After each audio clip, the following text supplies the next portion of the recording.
Being able to teach in the same classroom that he had for sophomore theology is a little surreal for Jack, but being on the 4th floor of Berkman's has fulfilled a lifelong dream. So welcome to Jack.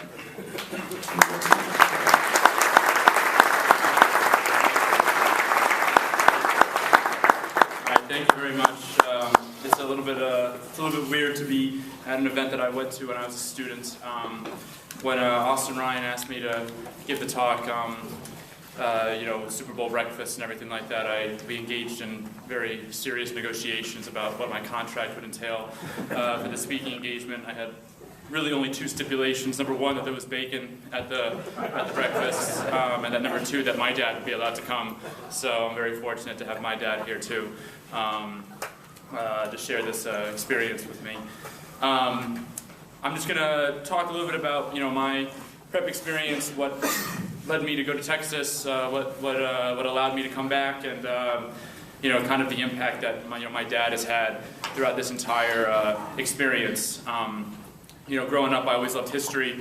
I would take the same books out of the library at Roger Sherman Elementary School, time and time again. What was kind of cool was at a very early age, my dad kind of realized this and allowed me to kind of pursue this passion. He travels a lot for work, and especially did that when I was younger. And one of the coolest experiences of my life was when I was about 10 years old. My dad sat us all down and said, I've been traveling a lot. I've accumulated all these frequent flyer miles. So what we're going to do is we're going to allow each one of you, when you turn 10, to choose anywhere in the United States to go to pursue one of your passions, to visit a place that you want to go see. It can't be Disney World. It can't be some place that a family vacation. It's got to be something that you're interested in. So since I'm the oldest, I turned 10 first. My dad asked me, he's like, "Where do you want to go?" And almost immediately, I said, "I want to go to Spartanburg, South Carolina." And my dad's like, "Why would you want to go to Spartanburg, South Carolina?" And I said, "The reason why I want to go to Spartanburg, South Carolina is because that's where the Battle of Cowpens was fought." I loved history. Cowpens is a pivotal battle in the American Revolution, as a lot of your sons know from Bruce Jaffe's American History course. So I wanted to go down and I wanted to run around the battlefield as a 10-year-old, pretend like I was fighting in the Revolutionary War. And so that's what we did.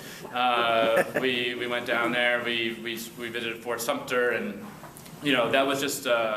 It was a quick trip, but at the same time, I think it showed my dad that I really had a true passion for this. And I'll never forget that when I was packing up the car to go out to Notre Dame to start grad school. The car's all packed. I got all my clothes. I got everything that I possibly could need.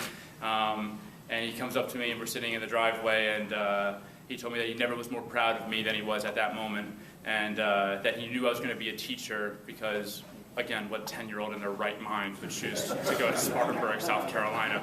But anyways, one of the things that really kind of led me to prep, and to ACE for that matter, was my experience at prep as a student. I distinctly remember sitting in the last mass of my prep career. Father Boughton was the school president at that point, and he encouraged all of us to be a man for others, to care for the person, and to go out and to serve those who have the least. And what he meant by the least was, not necessarily money. It could be, those who have the least of love or the least of faith, and really encouraged us to find those opportunities, to cultivate those opportunities. And that was something that really stuck with me throughout my time at Providence, and then also as I started to look at different opportunities for employment. When I decided to go to Notre Dame, I had another job offer actually at a boarding school up in Vermont. Great opportunity.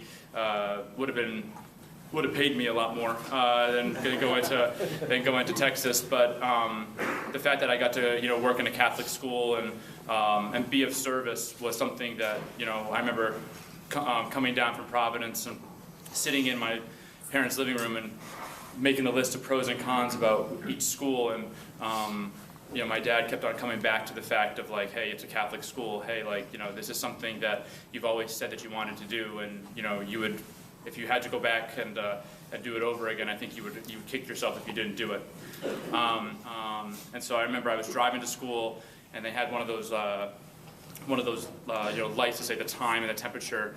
And as I'm driving, it's like the middle of August, and the temperature at like 4:45 in the morning was like 89 degrees. And I'm like sitting there, I'm like, oh my God, I'm an Irish kid, like this is gonna be so bad. This is gonna be so, I'm gonna get really sweaty. One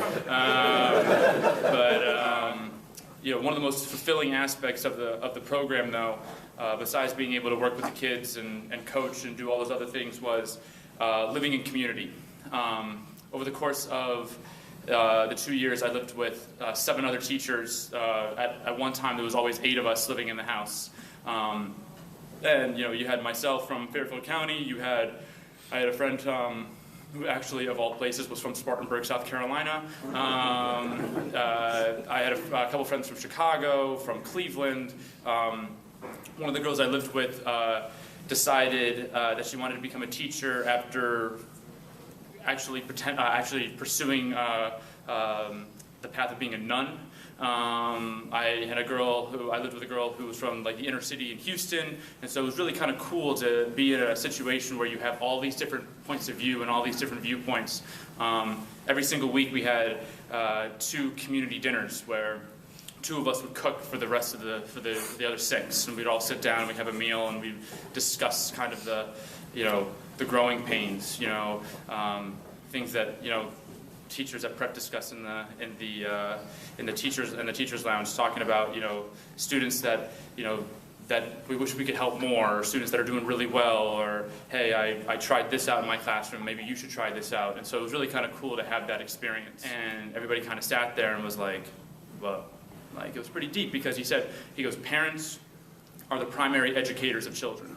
And I tell the guys this out all the time. And I thought at that moment, the conversation I had with my dad when I was getting into the car, and I thought about all the different things that I've gone to with him, and I thought about all the the times that I still go to him and ask him for advice, and the fact that regardless of whether he's at work or he's on a business trip or he's on the golf course or whatever, like if I ever needed something from him, he would be there to help me, and that's something that's really pretty cool. And I always try to tell the guys that I might be able to teach you, or hopefully be able to teach you, why the War of 1812 started. If I didn't, Father Smiskey, I'm sorry. But really, it's pretty cool to have my 2 best teachers as my parents. For you guys, think about all the stuff that your dads have done for you. Think about the opportunities that your dads have provided for you to even be here in the first place. Being at prep is an absolute privilege. I'm completely 100% biased, but I think this is the best high school in the country. But no, I think that one of the telling things about this place is that that even though you graduate, and we have freshmen here, we have younger brothers who haven't even come to prep yet. Even when you graduate, the community that you join here is one that stays with you for life.